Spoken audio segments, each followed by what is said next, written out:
It's a beautiful morning here at Zhongshan Park in Shanghai, and we see some people practicing some Kung Fu or some Tai Chi or some different exercises. Really a fun time.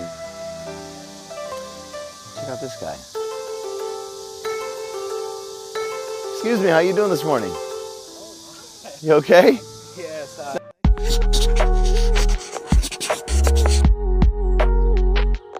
It's nice to see you. What are you up to this morning here in the park? Chinese Kung Fu. Yeah? You do Kung Fu? Yes, I do. Well, do you have a cup of coffee, Sam, to teach me a little bit about it? Absolutely. Yeah? If you want, we can go there. We can try it. All right, sounds good. Yeah?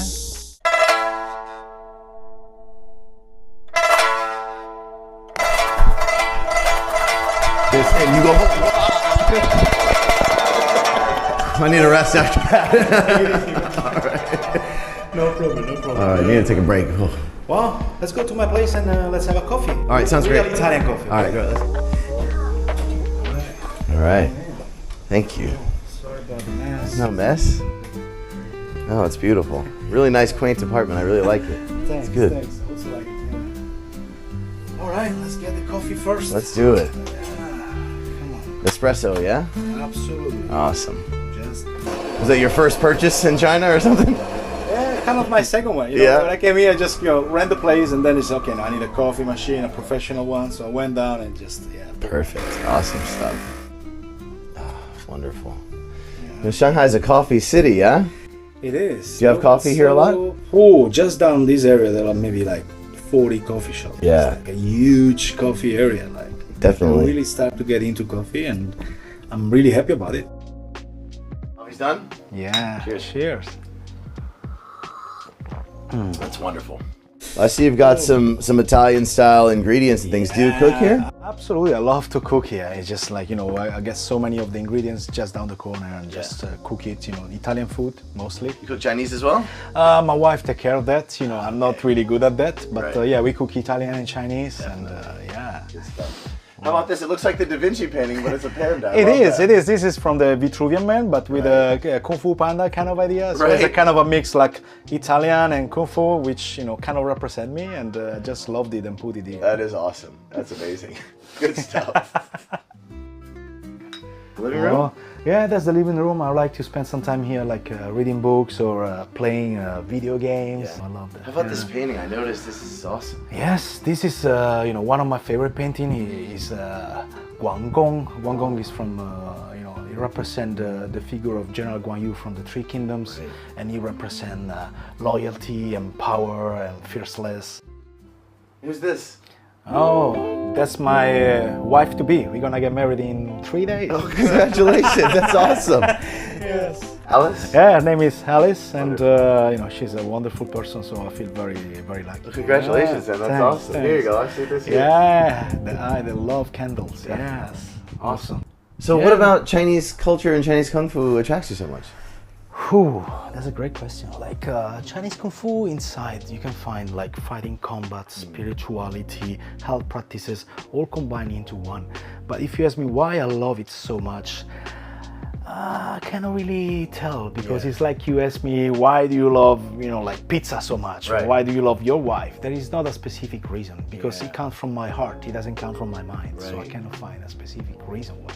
So, when did you first get into Kung Fu? What sparked your interest, when you first started? I started when I was 9 years old, so I started in Italy, then I went to England, and then, I came here to Hong Kong and then Shanghai because of my former sifu. Actually, I can show you some stuff. So this is my sifu right now. It's from Fosan. We're practicing Wing Chun together here. Right.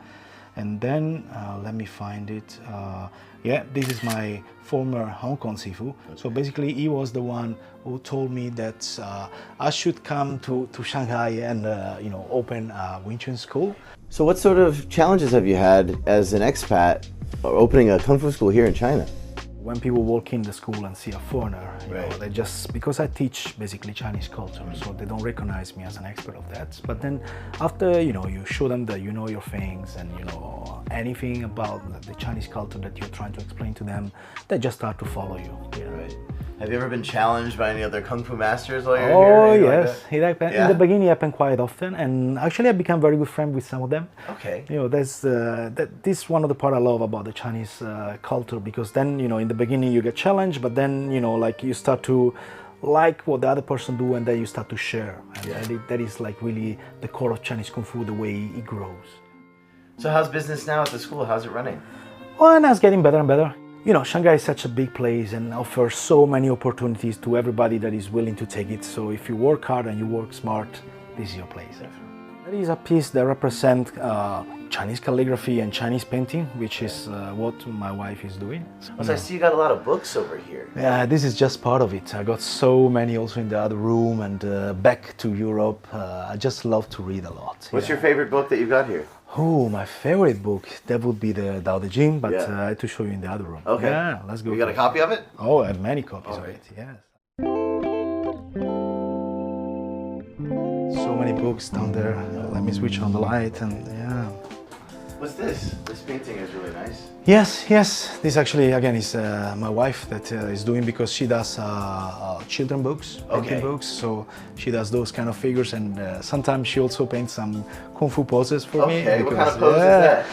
That is just from one of those kind of like folk tales, and it's not really a specific pose. It's just a kung fu action pose. Yeah. Got it. Kind of like these figurines here. Yeah, just, you know, like just movement. You know, it's pretty cool when you watch kung fu movies. All these kind of different, very cool poses. People Speaking of love which, that. this guy right here, I know this guy. Yeah, that's Li Xiaolong. Yep, You cannot Bruce really talk about kung fu without mentioning him. Yeah. He's the one that brought it to the Western culture. He's So, a legend. Yeah, he is.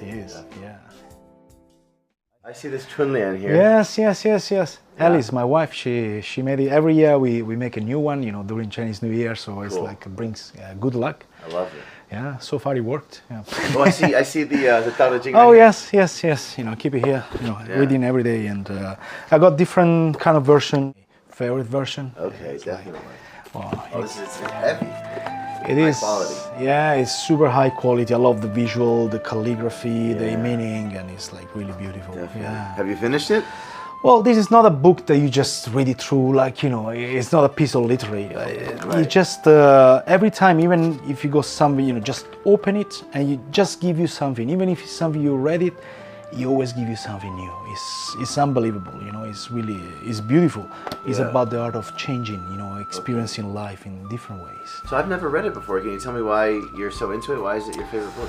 Well, you know, Taoism has been a big part of my life, not in a religious way, but, you know, like the art of changing, as I say, and then believing that anything that happened in your life happened for a reason. All the people you meet, anything that happened to you is there to teach you something about yourself. It just happened for a specific reason. Yeah. It sounds like a very sort of Chinese way of thinking. What's your understanding of kind of Chinese philosophy? Well, Chinese philosophy is all about, like in the I Ching, is the art of changing and adapting to anything. That is why China is going so fast and nobody can catch up with it, because they can adapt very easily to all that's happening around them. Yeah. So that is, I think it's a beautiful concept. Yeah. Kind of like these plants out here on the porch. Yeah, you know, They're like doing, adapting you know, as well. now is a bit rainy season, but usually I just stand outside, I can train, reading, and those plants, again, they represent the ever-going changing in life, you know, the continuous cycle of life and, you know, going up and down is,